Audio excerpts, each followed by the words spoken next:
So right here we have the Armelle Pro Plus Grout Sponge right here. This is the one that our contractor's using for the tile that we're putting in our bathroom. We're doing a little bathroom renovation right now, and we need to do a backsplash up against the vanity.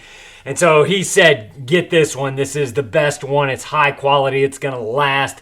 And it also makes really clean lines, but it doesn't mess up your grout that's already in your tiles. So it's got a nice big wide space there so it can handle large areas. As far as the directions on that said, it's very simple. It says just rinse, wring, and wipe.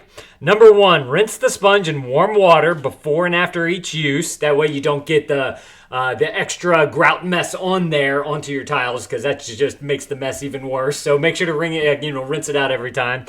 And then wring damp and then carefully wipe off the excess grout from the surface. And then rinse the sponge often to flush away the excess grout. And if you want, you can use the hazy buffer sponge after that to kind of loosen some of the grout and whatnot. But this is a nice big sponge right here. You can see it up against my hand. It basically takes up my entire hand. This one is the 7.5 by 5.25 by 2 inch. So you got a nice wide surface area right there to be able to work with. I really like the thickness on it as well. And of course you can wring it out really well whenever you're done with it or whenever you're trying to get all the water off of it. Y'all definitely need to go and grab y'all one of these if this is something that you're looking for to do some grout with. Thank y'all for watching, and Dad out.